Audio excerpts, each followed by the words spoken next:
मुच्यते पूर्णस्य पूर्णमादाय पूर्णमेवावशिष्यते। ॐ शान्ति शान्ति शान्तिः।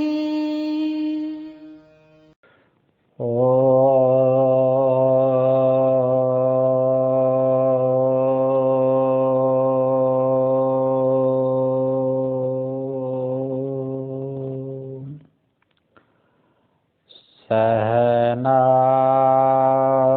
भवतु सहनौ भुनक्तु सह वीर्यं करवावहै तेजस्विनावधीतमस्तु मा विद्विषावहै। ॐ शान्ति शान्ति शान्तिः। शङ्करं शङ्कराचार्यं केशवं बादरायणं सूत्रभाष्यकृतो वन्दे भगवन्तौ पुनः पुनः। ईश्वरो गुरुरात्मेति मूर्तिभेदविभागिने व्योमवद्व्याप्तदेहाय दक्षिणामूर्तये नमः। ॐ शान्ति शान्तिः शान्तिः।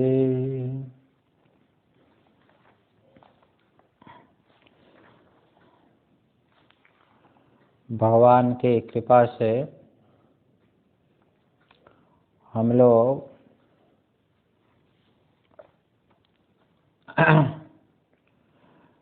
कठोपनिषद के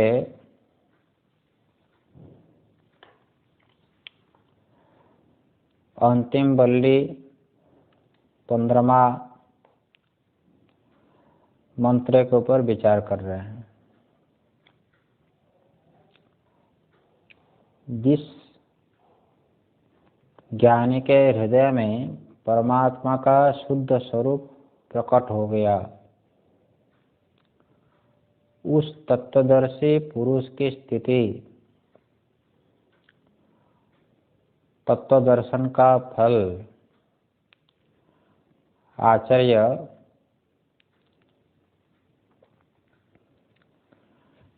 की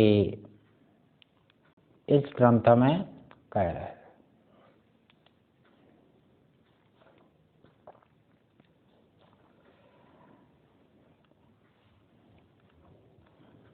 ज्ञानी जब अपने स्वरूप में अपने स्वरूप का साक्षात्कार कर लेता है तो अज्ञान की निवृत्ति हो जाती है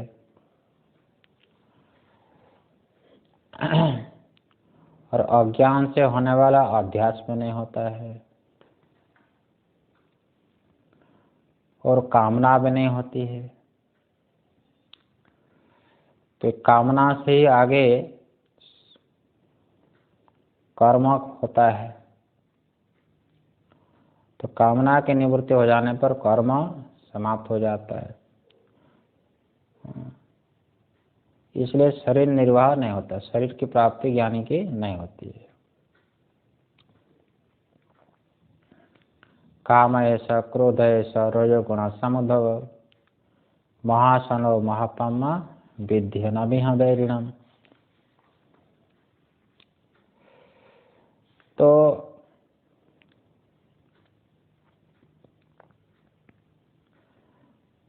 ये सिद्धांत है कि शरीर के साथ जो अध्यास होता है ये अविद्या से होता है आत्मा अनात्मा के स्वरूप को न जानने पर ही अध्यास होता है। इसलिए स्वरूप का साक्षात्कार जब तक नहीं होता है, जो आत्मा अनात्मा की जो ग्रंथि है अध्यास, उसकी निवृत्ति नहीं होती है।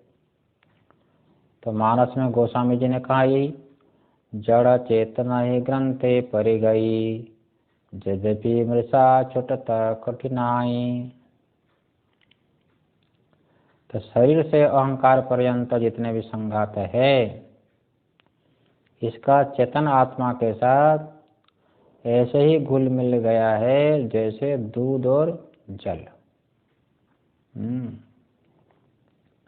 इसलिए शरीर के साथ जब एक मान लेता अपने को, तो शरीर का धर्म को अपना धर्म मान लेता है। मैं ब्राह्मण हूँ, मैं गोरा हूँ, मैं विद्वान हूँ, मैं अच्छा वक्ता हूँ, ये मेरा धन है, ये मेरा घर है, ये मेरा पुत्र है। फिर अनेक प्रकार के राग द्वेष हो जाते हैं नारायण। यही सब ग्रंथियाँ है। तो अध्यास रूपी जो मूल गांठ है, ये बहुत बड़ी मजबूत हो गई है। तो ये जब तक ग्रंथि है तब कामना का समूल नाश नहीं होता है। तो जब स्वरूप का ज्ञान हो जाता है, मैं तो शरीर नहीं हूँ, मैं तो असंसारी हूँ, मैं असंग स्वरूप हूँ, ऐसा जो तत्व ज्ञान है, इस तत्व ज्ञान से इस ग्रंथि का भेदन हो जाता है। हाँ, ये बात कही कि हृदयस्य यह ग्रंथयः प्रभिद्यन्ते। तब जाकर के सारी कामना आपकी नष्ट हो जाएगी। और बीज न रहने से दोबारा फिर अंकुर नहीं होगा। तो इस जो ग्रंथि है अध्यास, ये ग्रंथि का नाश हुआ तो विद्वान जीवन मुक्त हो जाता है, अमृत स्वरूप हो जाता है। मर्त्यो अमृतो भवति। इसलिए उत्क्रमण करने का और कोई हेतु न होने से ज्ञानी के प्राण का उत्क्रमण नहीं होता है। न तस्य प्राणाः उत्क्रामन्ते। ज्ञानी के अंतःकरण का उत्क्रमण, प्राण का उत्क्रमण नहीं होता है। तो शास्त्र में 4 बातें बताते हैं, सभी शास्त्र में। यथा चिकित्सा शास्त्रम चतुर्वर्गमिदर्शनम, हेयं हानम उपायश्च चतुर्थो मोक्ष उच्यते। जैसे चिकित्सा शास्त्र में बताया जाता है रोग क्या है तुम्हारा, कौन सा रोग हो रहा है। ये अच्छा वैद्य हो तो वो पता लगाता है कि ये कौन सा रोग है, रोग को पहचानता है। और फिर क्या है, रोग का हेतु को पहचानता है कि रोग क्यों हो रहा है। पहले जमाना में सिर्फ नाड़ी देखते थे भी, नाड़ी देख करके पता लगाते थे कि कौन सा रोग का हेतु क्या है, वात पित्त कफों में कौन में विषमता है। तो रोग का हेतु, फिर क्या है, रोग का निवर्तक जो औषध दिया जाता है। और फिर औषध भी ग्रहण करेगा पथ्य पालन के साथ, तो जो है फिर आरोग्य की प्राप्ति हो जाएगी। तो 4 बातें हुई कि रोग हेतु, रोग निवर्तक उपाय, और चतुर्थ क्या है, आरोग्य। हो गया ना। ठीक इसी प्रकार से वेदांत शास्त्र में भी ऐसा है। हेय, ये हेय है। हेय कौन है, संसार है, ये बंधन हो गया हेय। और जो है हेय का कारण, संसार का कारण क्या है, बंधन का कारण अविद्या है, बंधन का कारण अध्यास है। अब है ना, बंधन का कारण कामना है, कर्म है। ये सब होते हैं हाना, इसको नाश करना पड़ता है। उसके बाद उपाय है, भाई उसका नाश कैसे होगा, किस उपाय से, अविद्यादि अध्यास की निवृत्ति होगी, कामना की निवृत्ति होगी। उसके बाद यदि ज्ञान हो गया, उपाय कौन है, ज्ञान है। इस ज्ञान प्राप्त हो गया तो आपका स्वरूप तो मोक्ष है ही हो, मोक्ष अवश्य प्राप्त हो जाता है ना। तो ये बात कहते हैं, तथा चिकित्सा शास्त्रम चतुर्वर्गम हि दर्शनम हेयम हानम उपायस्य चतुर्थो मोक्ष उच्यते। अच्छा बस तब अमृत रूप हो गया। इतना ही वेदांत शास्त्र का अनुशासन है। अनुशासन का अर्थ उपदेश, इतना ही उपदेश, और कोई उपदेश नहीं है। हेय हान उपाय, चौथा होता है मोक्ष, होगा ना। हेय होता है संसार, हेय का हेतु कौन है, अध्यास, जिसको यहाँ पर ग्रंथि कहा। अब उसका उपाय क्या है, ज्ञान। उसका उपाय हो गया ज्ञान, है कि नहीं, ज्ञान से ही उसकी निवृत्ति होगी। और चौथा हो गया अमृत स्वरूप मुक्त हो जाना। इतना ही अनुशासन है, इतना ही उपदेश है। चाहे उपनिषद हो, चाहे भगवद गीता हो, चाहे ब्रह्मसूत्र हो, चाहे पंचदशी हो, कोई समस्त वेदांत शास्त्र का इतना ही अनुशासन, मतलब उपदेश। इसके आगे कोई उपदेश नहीं। अपने स्वरूप निरुपाधिक ब्रह्म के ज्ञान से अज्ञान का नाश होने पर और कोई कुछ जानना शेष नहीं रहता है। ना कोई जानना शेष नहीं रहता, ना कोई जानना शेष होता है, ना प्राप्तव्य शेष रहता है। कोई भी कर्तव्य, कोई भी प्राप्तव्य, कोई भी ज्ञातव्य कुछ नहीं रहता है, क्योंकि ब्रह्म से अतिरिक्त कुछ है ही नहीं। इसलिए ब्रह्म को ये जान लिया तो अमत भी तमत हो जाता है, अविज्ञात भी विज्ञात हो जाता है, अश्रुत भी श्रुत हो जाता है। ये वो तृप्त हो गया, पूर्ण हो गया। ज्ञानामृत तृप्त योगिना न किंचित कर्तव्यम अस्ति। ज्ञानामृत तृप्त योगी जो है उसके लिए कोई कर्तव्य शेष नहीं रहता है। अस्ति चेत न स तत्त्ववित्। ज्ञानी का कोई कर्तव्य अवशिष्ट है, समझ लो कि वो ज्ञानी है ही नहीं।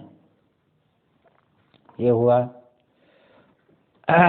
उसके बाद देखो भैया, उसके बाद एक विचार है, थोड़ा सा है, कि जो है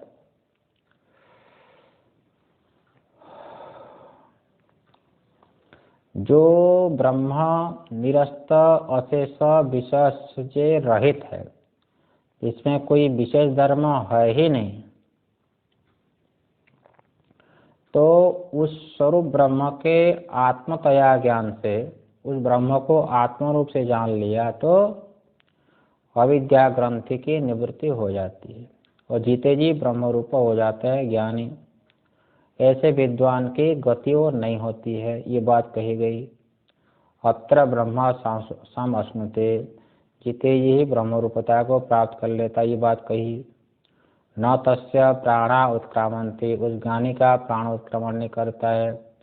ब्रह्मैव सन ब्रह्म आपनोति, ब्रह्म रूप हो जाता है, ये बात तो ठीक है। लेकिन जो मंद साधक है तो निर्गुण परब्रह्म का साक्षात्कार नहीं कर पाया, और जो सगुण ब्रह्म की उपासना में लगा है उनको ब्रह्मलोक की प्राप्ति होती है।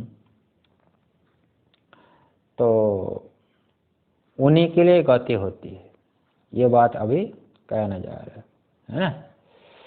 तो क्योंकि यहाँ तक तो तत्वज्ञानी ब्रह्मविद्या के मुक्ति बता दी, शरीरपात के बाद उसका कोई अतिक्रमण नहीं होता है, यहीं पर ब्रह्म रूप हो जाता है, ये समझा दिया।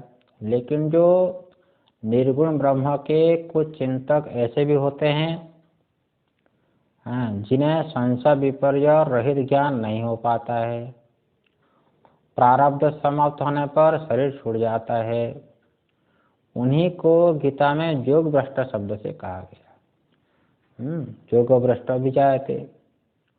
तो ऐसे जो योग भ्रष्ट है, जिते ये परब्रह्म का साक्षात्कार जिसने नहीं कर पाया, उसकी गति क्या होगी ये बताना अभी बाकी है आचार्य को। साथ ही जो सगुण ब्रह्म के उपासक है, जो अन्य देवताओं के उपासक है अथवा शास्त्रीय कर्म करने वाले हैं, उनकी कौन सी गति होगी। पीछे जमराज ने अग्नि विद्या को बताई, पर उसका अनुष्ठान करने वाला साधक कहाँ जाता है ये तो नहीं बताया ना। इन्हीं सभी बातों को इसी मंत्र में समझाएंगे, बताएंगे। तो यहाँ हमको प्रश्न होता है साधकों को, तत्वज्ञान के प्रकरण में गति की क्यों चर्चा कर रही है, उनकी कौन सी गति होगी। तत्वज्ञानी तो कहीं जाता नहीं है। तो भगवान भाष्यकार यहाँ पर स्पष्ट करके बोले हैं तो कि इस प्रसंग में गति का वर्णन ब्रह्मज्ञान की स्तुति के लिए है, ऐसा बताया यहाँ पर, है ना। ब्रह्मज्ञान की स्तुति के लिए होती है, ऐसा है।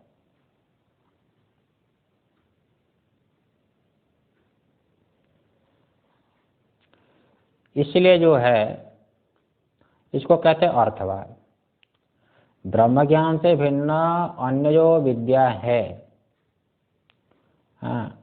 कर्मों से भले ही उत्तम लोगों की प्राप्ति हो, परंतु आने जाने का झंझट नहीं छूटता है। क्षीणे पुण्य मर्त्यलोकम विशन्ति। इसलिए जिसकी प्राप्ति से आवागमन का चक्र सदा के लिए छूट जाता है, वह ब्रह्म विद्या ही सर्वश्रेष्ठ साधन है।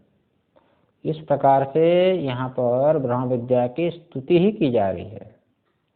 ग्रंथ का जो प्रतिपाद्य होता है उसकी स्तुति की जा रही है।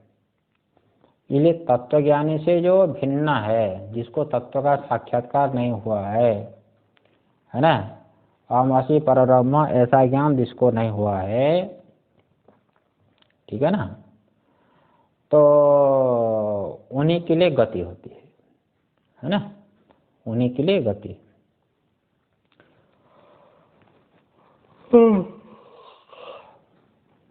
अब जो है कह रहे देखो 16वां मंत्र है,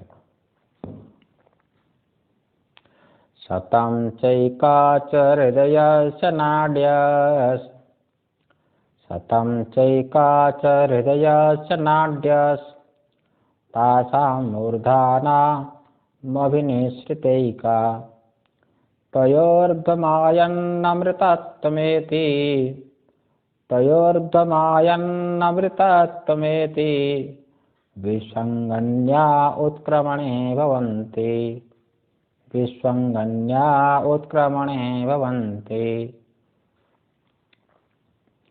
तो देखो भाई, शरीर में जो हृदय है ना, हृदय शतं चैकाच हृदयस्य नाड्य, शरीर में जो हृदय होता है, ये हृदय ही सभी नाड़ियों का उद्गम करने का स्थान है। यहीं से नाड़ियाँ निकलती है, यही हृदय से प्रधान नाड़ियाँ निकल रही है। 101 प्रधान नाड़ियाँ होती है, शतं चैका।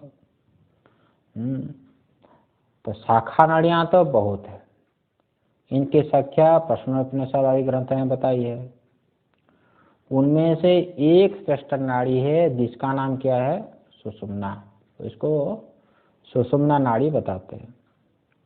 वह सुषुम्ना नाड़ी हृदय से निकल कर के मूर्धा की ओर जाती है। तासां मूर्धानाम अभिनिश्चिता एका।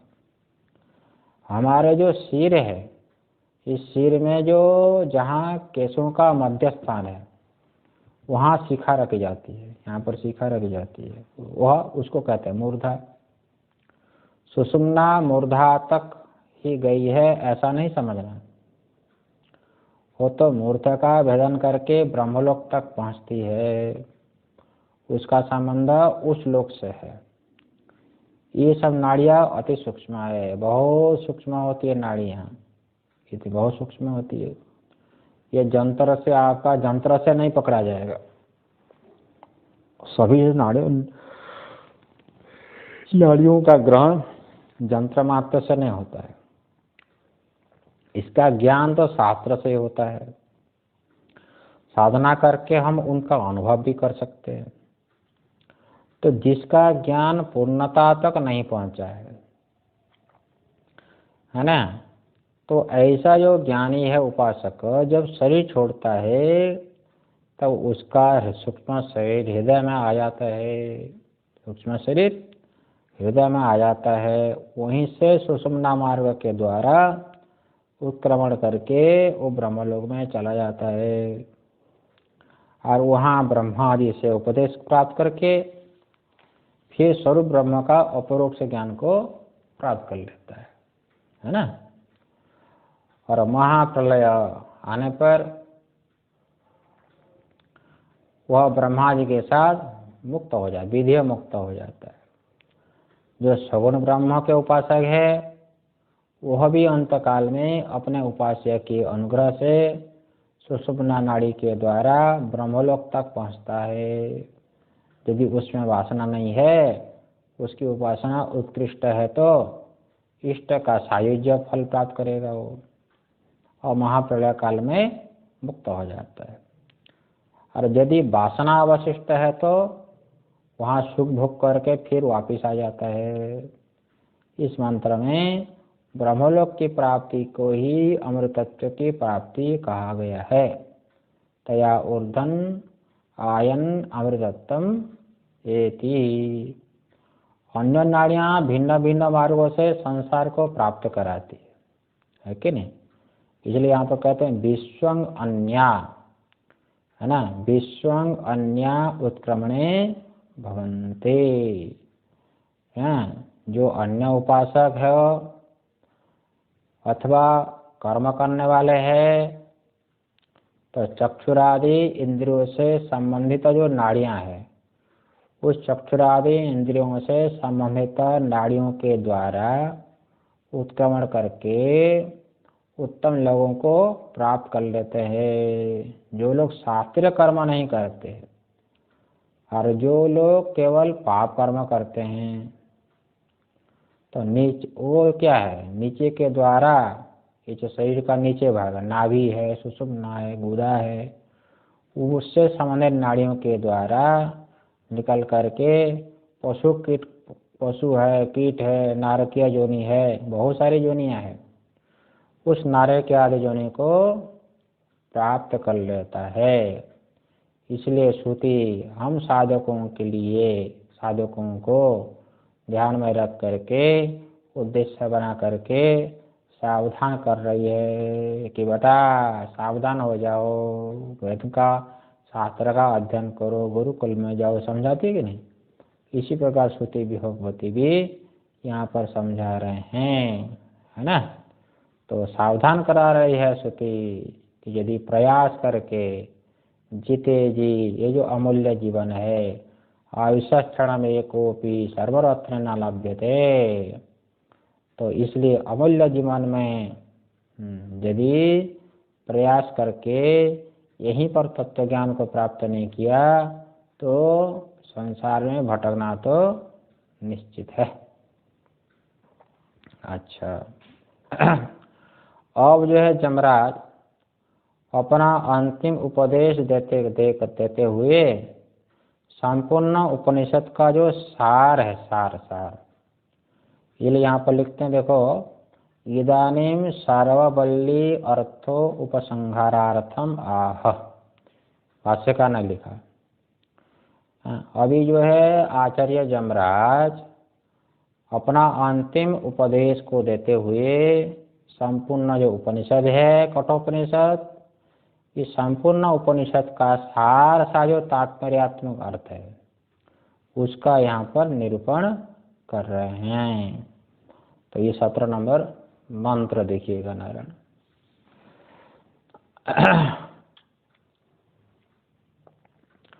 अंगुष्टमात्रः पुरुषोऽन्तरात्मा अंगुष्टमात्रः पुरुषोऽन्तरात्मा सदा जनानां हृदये सन्निविष्टः तं सशरीरः प्रबृहेत् मुञ्जात् इवेशिकां धैर्येण तं विद्यात् शुक्रमृतत्वं तं विद्यात् शुक्रम अमृतमिति। ये कह रहे हैं भाई देखो, तो जिस परमात्मा का ज्ञान यहाँ बताया गया है उसी परमात्मा को यहाँ पर कह रहे अंगुष्ट मात्र पुरुष।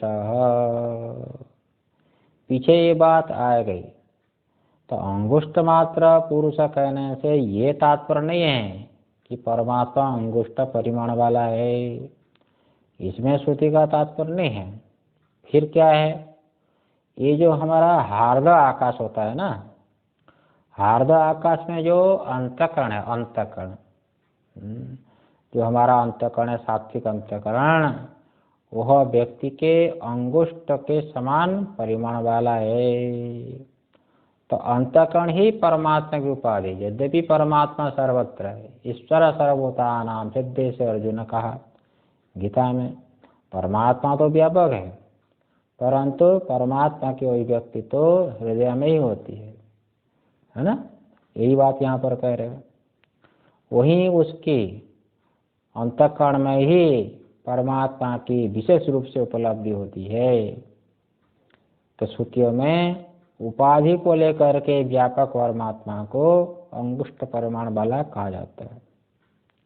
तो यह जो परमात्मा है सभी जीवों के हृदय में स्थित है। द्वासोत्पन्ना सैजासकाय समान वृक्षम परिशस्य जाते तयोरेका पीपलम साध्यवत्ति अन्यो अनस्तन अभिजाकसीति। तो दो पक्षी है, एक जीवात्मा एक परमात्मा। जीवात्मा तो अपने से जो मीठे कर्म के मीठे मीठे फल सुख को भोग करता है, लेकिन परमात्मा तो अंतर्यामी है वो। हाँ, तो सबके जीवों के हृदय में स्थित है वो, वही सबका अंतरात्मा है वो। तो अंगुष्ठ मात्रा पुरुष अंतरात्मा सदा जनानाम हृदय सन्निविष्ट, वो सबके अंदर स्थित सबका स्वरूप है वो। तो ये बाह्य शरीर ये हमारा स्वरूप नहीं है वो, तो अंतरात्मा कह दिया भगवान ने, ये आचार्य ने अंतरात्मा। अंतरात्मा इस शब्द से ये संकेत कर दिया कि उसकी उपलब्धि अंतर्मुख होने पर, साधक जब अंतर्मुखी हो जाता है तब जाकर के उसके हृदय में ब्रह्माकार वृत्ति होती है, फिर परमात्मा की अभिव्यक्ति होती है। तो अंतर्मुख होकर के परमात्मा को प्राप्त होने पर, तो अनादिकाल से हम लगे हैं फिर भी अंतर्मुखता नहीं हो पा रही है। तो अंतर्मुख होकर के परमात्मा को प्राप्त करने का क्या साधन है, इसे श्रुति बतलाती है। तम स्वशरीरा प्रबृहेर्मुञ्जात् इव ईशिकां धैर्येण।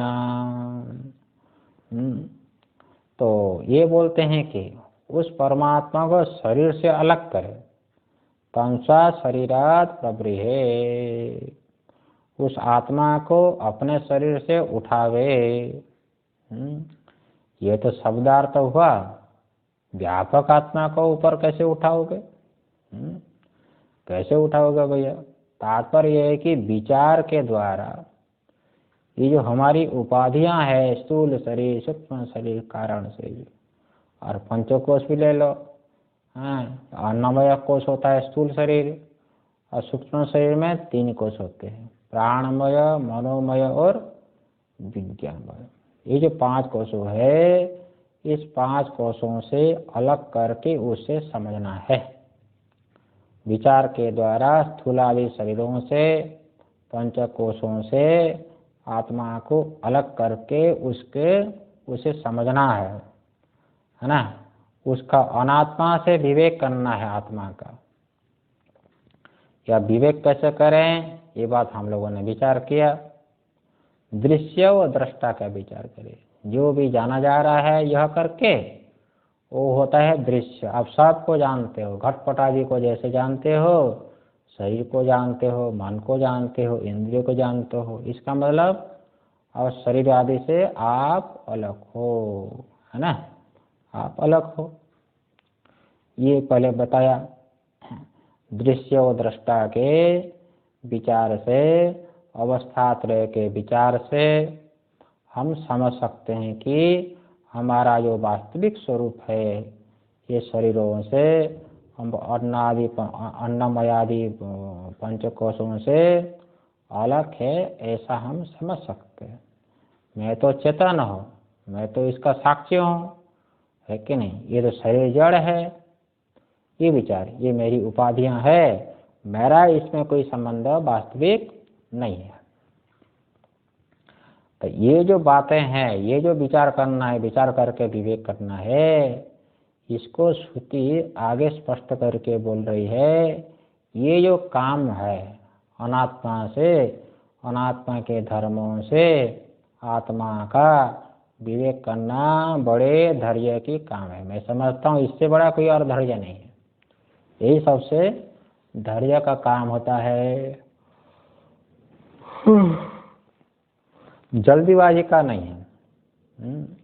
कश्चित धीरा प्रत्येगात्मानम् इच्छत् आवृत चक्षुर अमृतत्वम इच्छन्, ये बात पहले आई थी। बड़े धैर्य के साथ करना पड़ता है।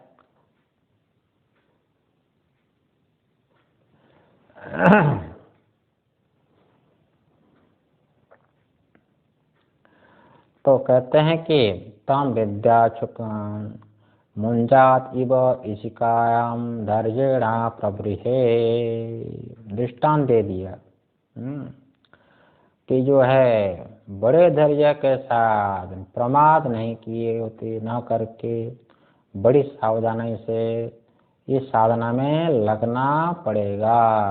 जैसे दृष्टांत दिया, मुंजात इव इसका धैर्येणा, इसके लिए दृष्टांत दिया मुंज का। भाई मुंजे घास होता है, घास घास घास होता है भाई, उसके बाहरी खोलों के भीतर एक पतली होती है, एकदम सूक्ष्म सीख होती है, इसे कहते हैं इशिका। यदि उसे अलग निकालना हो तो बड़ी सावधानी चाहिए, है तो अन्यथा वो पतली सी जो सीख है वो टूट जाएगी, या उसके धार से कभी आपका हाथ भी कट भी सकता है। इसी प्रकार धैर्य से प्रमाद रहित होकर के विचार नहीं किया तो पंचकोशों से आत्मा का विवेक नहीं होगा। नहीं तो किसी गलत निश्चय पर पहुंच जाओगे, किसी उपाधि को ही आत्मा समझोगे। धैर्य की कमी होती है तार्किकों को, नहीं सा तर्कणा मति रापनेय। सावधान यदि नहीं होंगे तो बुद्धि में कुतर्क आ जाता है। बड़े बड़े विद्वान होते हैं, बौद्ध लोग होते हैं, देखो नैयायिक होते हैं, ये सब दार्शनिक आत्मा के स्वरूप का ठीक ठीक से निश्चय नहीं कर पाए, बुद्धि आदि उपाधियों की आत्मा मान बैठे। इसलिए श्रुति बार बार ज्ञानी के लिए धीर शब्द का प्रयोग करती है। कश्चित धीरा प्रत्येगात्मनम् इच्छत् मत्वा धीरो न सोचति इत्यादि। तो यहाँ तक श्रुति ने तम पदार्थ का विवेक बता दिया है ना। कोशों से अलग करके आत्मा को, है ना, चिन्ह मात्र समझे। अन्नमय कोश, प्राणमय कोश, मनोमय, विज्ञानमय, आनंदमय, ये जो कोश है ये तो दृश्य होता है नारायण, है ना। तो ये आत्मा नहीं हो सकता है। ये पंच कोशों से आत्मा को अलग करके चिन्ह मात्र समझे, या निश्चय हृदय में दृढ़ हो जाए, मैं तो साक्ष्य हूँ ये शरीरों का, शरीर के धर्मों का मैं साक्ष्य हूँ, मैं इससे असंग हूँ, ये जाने, है ना। तब क्या होगा, इस प्रकार जाने तो तम पदार्थ का विवेक हो जाएगा। तम पदार्थ विवेकाय संन्यास सर्वकर्मणा। इसके बाद मंत्र, इसके बाद मंत्र तम पदार्थ और तत्पदार्थ की एकता को समझाते हैं।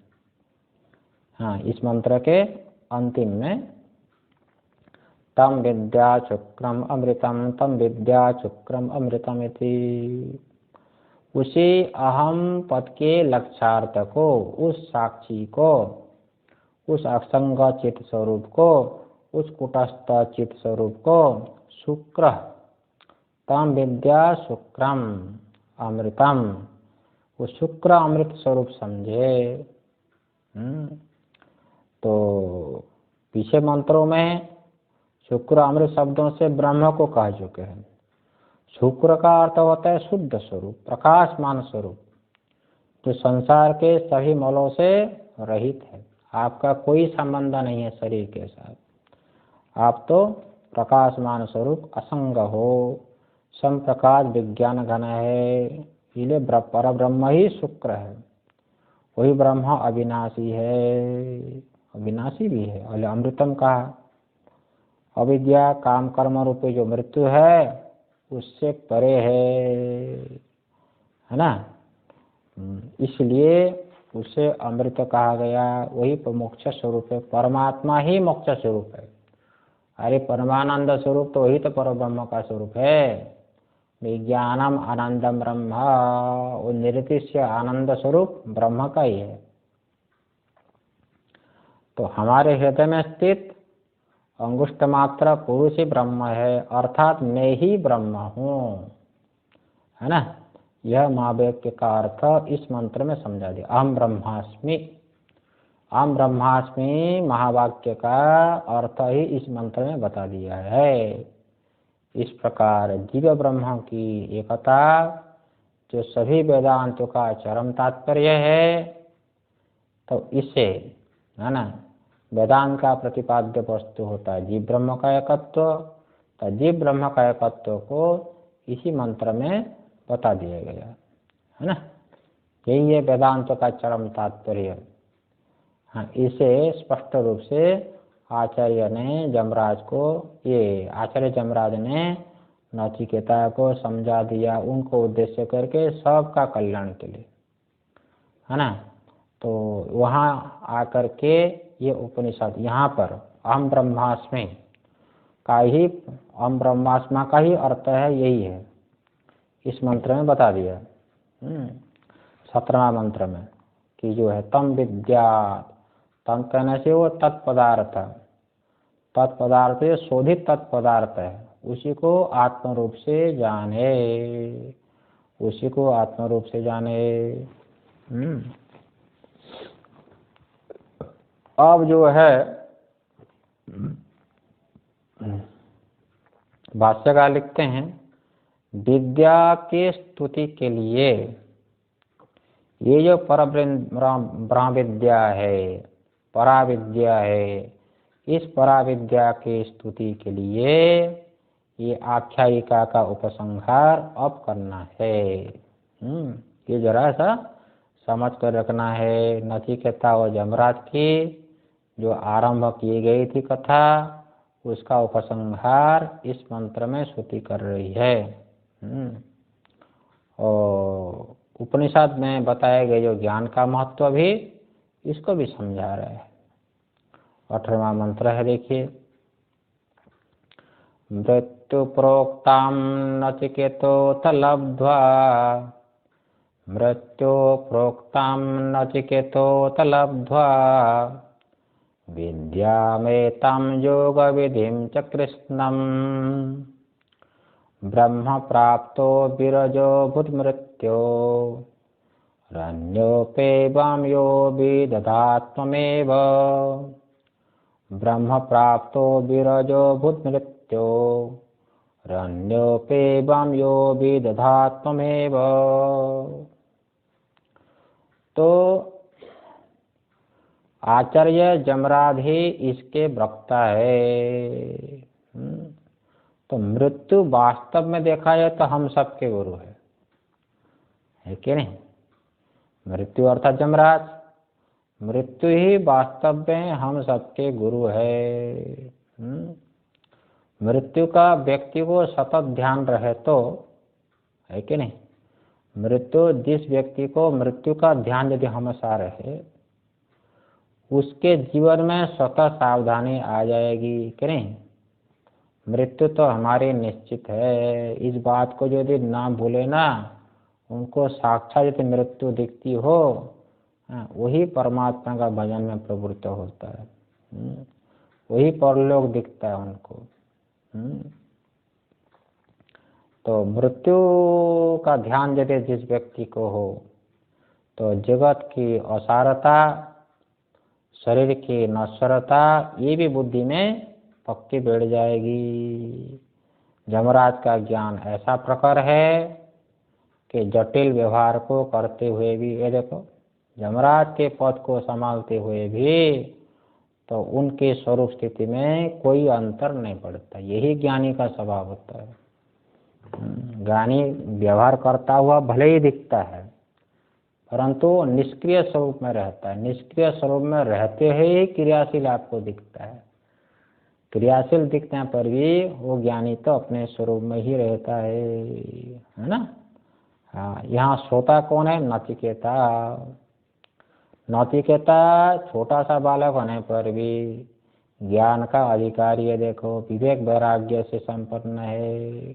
तो विवेक वैराग्य का मानो साक्षात मूल विग्रह हो।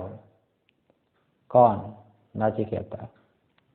उसके अंदर कितना उत्कृष्ट वैराग्य है, देख लो। कितना उनको जो है भोग की लालसा दिए, फिर भी वो कोई भोग लालसा से आसक्त नहीं हुआ।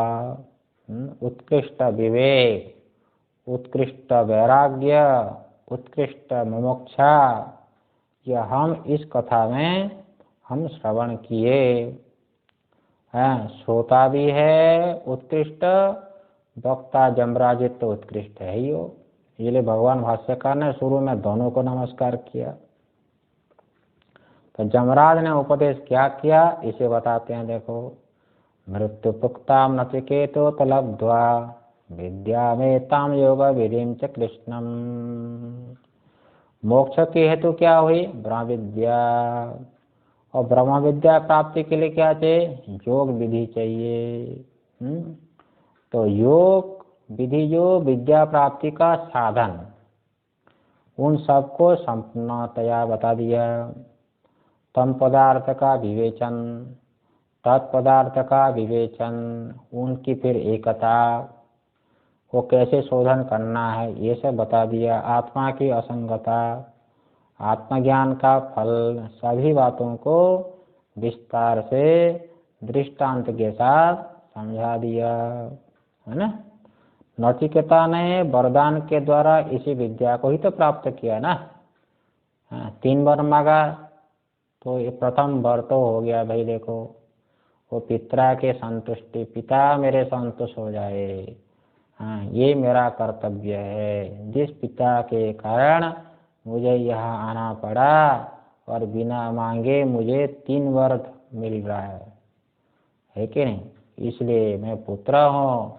पिता के लिए पिता को संतुष्ट करना, यही पुत्र का पुत्रत्व है। इसलिए पितृ संतोष के रूप से प्रथम वर हुआ। और जो है 2 प्रकार के व्यक्ति दिखे। हाँ, 2 वर तो मांगना है। उसने सोचा कि 2 वर क्या मांगूं, तो 2 वर ऐसा मांगो जो सबके लिए उपयोगी हो। लेकिन ऐसा तो है ही नहीं, क्योंकि सभी लोग तो परमानंद सुख नहीं चाहते हैं, पारलौकिक सुख चाहते हैं, स्वर्गीय सुख चाहते हैं। जो संसार का परीक्षण नहीं करता है, जो पारलौकिक का सुख चाहता है, हाँ, उनके लिए उसने अग्नि विद्या मांगी। परंतु जो व्यक्ति संसार का परीक्षण करता है, संसार में उनको दुख रूपता दिखता है ना, ऐसे लोगों के लिए अग्नि विद्या नहीं चाहिए। ऐसे लोगों के लिए क्या चाहिए?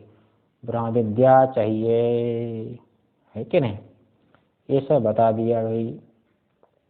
अच्छा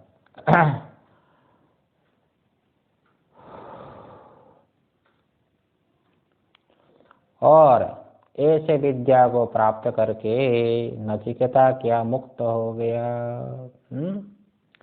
तो धर्माधर्म रूपी जो रज है ब्रह्म प्राप्त तो विरजा, राग द्वेष रूपी जो रज है उससे मुक्त हो। अविद्या काम काल से जो मुक्त हो गया। और केवल नचिकेता को हुआ आत्मज्ञान से मुक्ति हो गई ऐसी बात नहीं है। इसी प्रकार नचिकेता की तरह यदि और कोई साधक हो, बहुत लोगों को में शंका होती, भाई आत्मज्ञान तो सन्यासी को हो सकता है, हम मुंबई वाले को, हम तो गृहस्थ है, हमको क्यों नहीं हो सकता। ऐसी बात नहीं है। आत्मज्ञान का अधिकारी जो हो जाएगा उनको ज्ञान अवश्य हो जाएगा, है कि नहीं। तो विवेकी सर्वदा मुक्त कुर्वतो नास्ति कर्तृता अलेपवादम आश्रित्य श्री कृष्ण जनको जाता है। देखो ये अलेपवाद क्या है, वेदांत है। ये वेदांत का ज्ञान जिसको हुआ वो जीते जी मुक्त हो जाएगा। चाहे श्री कृष्ण हो चाहे जनक हो, और सबका आत्मज्ञान समान है। सन्यासी को अहम ब्रह्मास्मि जैसा ज्ञान होता है, गृहस्थ को भी उसी प्रकार आत्मज्ञान होता है। वो कहते हैं कृष्णो भोगी सुखस्त्यागी नृपो जनक राघवौ वशिष्ठ कर्मकर्ता च सर्वे ते ज्ञानी न समा। ये देखो भगवान कृष्ण तो व्यवहार में कैसे, देखो इतनी रानियां हैं। देखो वो सुदामा जो है नमस्कार लेते लेते वो थक गए हो बताओ, इतनी रानियां है, दिखते हैं तो भोगी की तरह भगवान कृष्ण, लेकिन स्वरूप से नहीं है। स्वरूप से तो आत्मज्ञानी है वो। कृष्ण भोगी सुख त्यागी। ये देखो भगवान सुखदेव जी महाराज वो त्यागी होने पर भी कृष्ण भगवान को जो आत्मज्ञान है, स्वरूप आत्मा, व्यावहारिक आत्मज्ञान नहीं। तो स्वरूप आत्मज्ञान भगवान कृष्ण को जैसा है, सुखदेव महाराज को भी ऐसा है, क्योंकि भगवान कृष्ण का जो स्वरूप है सुखदेव का भी स्वरूप वही होता है। नृपो जनक राघवो, ये दोनों राजा है। देखो राम जी भी राजा है और जनक जी भी राजा है, फिर भी वो सब आत्मज्ञानी। और एक तो बता दिया वशिष्ठ कर्मकर्ता च, वशिष्ठ जी भगवान राम के गुरु है, फिर भी वो कर्म कांड करते हैं भी वो आत्मज्ञानी है। तो इसलिए आत्मज्ञान का अधिकारी जो है, आत्मज्ञान का अधिकारी कोई भी हो सकता है, और आत्मज्ञान जिसको हुआ वो मुक्त हो जाएगा, वो मुक्त हो जाएगा, है ना। अच्छा ये बात कहे, देखो ब्रह्म प्राप्तो विरजो अवरोध विमृत्युरोपि अन्योपि एवं यो विद्यात्, जो कोई भी आत्मा स्वरूप को जानता है वो भी क्या हो जाएगा, मुक्त हो जाएगा। नचिकेता उत्तम अधिकारी था आत्मज्ञान का, इसलिए ऐसे ब्रह्म विद्या का उपदेश श्रवण करके, वेदांत का श्रवण करके, विचार करके विरजा में मृत्यु अभूत, वो मुक्त हो गया, हो मृत्यु से रहित हो गया। अश्रुति अन्यत्र भी कहती है वो। तो विद्या से अविद्या की निवृत्ति होते ही अपनी ब्रह्म रूपता का अनुभव हो जाता है ज्ञानी को। ब्रह्म वेद ब्रह्मेव भवति, यही ब्रह्म प्राप्ति है। तो हमसे नचिकेता से भिन्न, ऐसा किसी को भी ज्ञान हो जाए वो भी नचिकेता की तरह मुक्त हो जाएगा, चाहे कलियुग में क्यों ना हो, उनको भी ज्ञान हो सकता है। तो यहाँ तक जो है ये कठोपनिषद का समापन होता है, और अंतिम एक शांति पाठ होता है। शांति पाठ, तो शांति पाठ क्यों कह रहे हो नारायण? क्योंकि कभी कभी प्रमाद हो जाता है। प्रमाद हो जाने से विद्या को ग्रहण करने में प्रतिबंध हो जाता है। इसलिए प्रमाद के कारण जो आत्मज्ञान के प्रतिबंधक रूपी दोष है उसका प्रशमन करने के लिए ये भाष्य का लिखते हैं भगवान, शिष्य आचार्य हो ब्रह्मा प्रमाद कृत न्यायेन विद्या ग्रहण प्रतिपादन निमित्त दोष प्रशमनार्था यम शांतिर उच्यते, ये शांति कहते हैं। शांति शांति अंतिम में पढ़ लेते हैं हम लोग। ओम सहना भवतु सहनौ भुनक्तु सह वीर्यं करवावहै तेजस्विनावधीतमस्तु मा विद्विषावहै। ओम शांति शांति शांति। ये शांति का मंत्र ही बड़ा महत्व का है, तो इसका हम थोड़ा सा बता देते हैं। ओम कहा, ओम ओम ओम तो भगवान का वाचक है, परमात्मा का वाचक, तस्य वाचक प्रणव। और मंत्र में ओमकार तो होता ही है, ओमकार के बिना मंत्र नहीं होता है। प्रणवाद्या स्मृता मंत्र चतुर्वर्ग फलप्रदा, ये अन्यत्र कहा गया। तो कहते हैं सहना भवतु, सह मतलब वही जो परमात्मा है हम दोनों की रक्षा करे, हम दोनों की रक्षा करे। अवतु में रक्षा, क्योंकि यही जो आत्मा है देखो वो स्वयं का आत्मा ही आत्मा का हनन करता है और आत्मा ही स्वयं को बचाता है। ये जरा समझ के रख लो।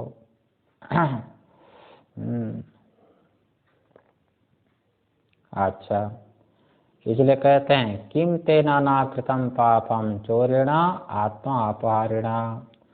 जो आत्मा का स्वरूप नित्य शुद्ध बुद्ध है, लेकिन उस नित्य शुद्ध बुद्ध आत्मा को जो विचार न करके अन्यथा समझ लिया, वो हो गया आत्मा अपहारी, उसको कहते हैं चोर। वो आत्मा घाती है, वो वही महापापी है वो। इसलिए जो है उपनिषद से प्रतिपाद्य जो परमात्मा है उसका दर्शन करना चाहिए। उसका दर्शन करने के लिए ही मनुष्य शरीर मिला है, ये दुर्लभ मनुष्य जन्म मिला है। ऐसे दुर्लभ मनुष्य जन्म को पा करके आत्मा की मुक्ति के लिए, अपने स्वरूप का साक्षात्कार के लिए जो प्रयत्न नहीं करता है, वो असत का ग्रहण करता है, बंधन को प्राप्त करता है, अपने आप को ही वो मारता है, उसको कहते हैं आत्मघाती। उसी को चोर कहा गया है ना। किम तेना ना कृतम पापम चोरेणा आत्मापहारिणा। इसलिए वो परमात्मा हमारी रक्षा करे। सानो भुनक्तो, वो परमात्मा तो यहाँ पर भी वो परमात्मा रक्षा करे, हमारा पालन करे। और परमात्मा हमारी रक्षा पालन कैसे करेगा? देखो, रक्षा दो प्रकार का होता है। रक्षा दो प्रकार का कैसे होता है? एक तो रक्षा आभ्यंतर है और एक रक्षा होता है बाह्य। यहाँ पर भुनक्तो से क्या लेंगे? बाह्य रक्षा। बाह्य रक्षा कैसे? स्थूल शरीर की रक्षा से ये अपनी बाह्य रक्षा हो गई, क्योंकि मनुष्य शरीर, अरे भाई, परमात्मा को प्राप्त करने के लिए हमारे पास साधन ये शरीर तो है। कितना जन्म में हम भटकते रहे, कई जन्मों में अच्छा पुण्य कर्म किया है, तब जा करके मनुष्य शरीर मिला है।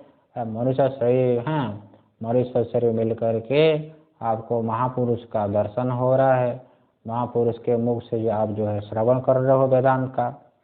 ये मनुष्य शरीर तो दुर्लभ है, यही साधन है। ये शरीरम आद्यम खलु धर्म साधनम कहा जाता है। ये शरीर ही आपका मुख्य साधन है। यही जो शरीर जो आपका मुख्य साधन है शरीर, और यही शरीर यदि अनेक प्रकार रोगों से दर्द होता हो, पीड़ित होता हो, तो आपका उस शरीर में पीड़ा हो जाने पर, शरीर में रोग आदि हो जाने पर उसका प्रभाव आपके मन पर भी पड़ता है। ये हम व्यवहार में हम लोग देखते हैं। इसलिए बाह्य शरीर का भी स्वस्थ हो, यही आप लोग सबको हमारी शुभकामना है। तो आपका शरीर स्वस्थ रहे, भगवान आप लोगों को स्वस्थ रखे। और ये इसलिए भी प्रार्थना कर सकते हो, जैसे भगवान का चरण उदक अकाल मृत्यु को हरण करने वाला होता है, सर्व व्याधि विनाशक बताया, ऐसे यह प्रार्थना भी है। प्रार्थना से भी, भगवान को प्रसन्न करने से भी, भगवान के चरणों में समर्पित हो करके प्रार्थना करने से भी असंभव भी संभव हो जाता है। अथवा सहनो भुनक्ति से भी ले लो, तो उपनिषद ग्रंथ स्थित जो ब्रह्म विद्या है, उसका फल का प्रकाशन अपने हृदय में हो, ये भी कह सकते हो। सावीर्यम करवावहै, ये कहा। तो विद्या का जो प्रोजक सामर्थ्य है, विद्याजन्य जो सामर्थ्य है, उसे हम प्राप्त करें। दो ले लो, विद्या को धारण करने के लिए जो अपने में सामर्थ्य होनी चाहिए, वो सामर्थ्य परमात्मा प्रदान करे, अथवा विद्या से होने वाला जो सामर्थ्य है उसको परमात्मा जो है प्रदान करे। विद्या को धारण करने में जो सामर्थ्य है वो क्या है? उस परमात्मा को जानने की अत्यंत जिज्ञासा, जिसको कहा ईश्वर अनुग्रह ऐसा भवेत अद्वैत भाषणा महाभय कृतत्राणा वित्राणाम विजायते मनुष्याणाम सहस्रेषु कश्चित् यतते सिद्धये यततामपि सिद्धाराम कश्चिन् मां वेत्ति तत्तत्। ये कहा गया। तो किसी किसी को ही आत्मज्ञान को धारण करने का सामर्थ्य होता है, सबको सामर्थ्य नहीं मिलता है ना। इसलिए उसी को कहते हैं ब्रह्म विद्या। सा विद्या या विमुक्तये, जो विद्या हमको मुक्त कर दे उसको कहते हैं वास्तविक ब्रह्म विद्या, वही है परा विद्या। और शास्त्र का अध्ययन कर भी लिया, शास्त्र के परम तात्पर्य को समझना सबसे नहीं होता है। बड़े बड़े तार्किक लोग, बौद्ध लोग, वो भी वेदांतियों के साथ गए, वो भी वेदांतियों की तरह विचार के बड़े बड़े विरक्त भी हुए, राग द्वेष से रहित भी हुए और जगत को मिथ्या भी समझे, किंतु परमार्थ तत्व को नहीं समझ पाए। अंततो गत्वा सर्वं क्षणिकम। इसलिए शास्त्र का अध्ययन करने पर भी उनको शास्त्र के परम तात्पर्य का ग्रहण नहीं कर पाए, क्योंकि उनकी बुद्धि में वो सामर्थ्य नहीं है। और अंत में बता दिया तेजस्वी नावधीतमस्तु, अर्थात जो हमारा जो अध्ययन किया हुआ शास्त्र है, वो शास्त्र का जो परम तात्पर्य है, जीव ब्रह्म का एकत्व है, वो जीव ब्रह्म का एकत्व रूपी अर्थ हमारे हाथ में कर आमलकवत स्पष्ट हो जाए, स्पष्ट प्रकाशमान हो जाए, तब जाकर के अध्ययन हमारा तेजस्वी कहलाता है। कौन सा वाक्य अर्थवाद है, कौन सा वाक्य स्वार्थपरक है, स्वार्थपरक है, किस वाक्य का तात्पर्य किस में है, इसको ठीक ठीक से हमारी बुद्धि धारण कर ले, जिससे कि हमारा अध्ययन तेजस्वी हो जाएगा और परस्पर में हम विवाद न करें।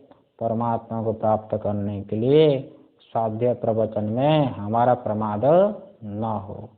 स्वाध्याय प्रवचनाभ्याम न प्रमादितव्यम, यही हमारे सभी श्रोताओं को, सभी कार्यकर्ताओं को परमात्मा अनंत शक्ति प्रदान करे, सबको स्वस्थ रखे, यही शुभकामना है।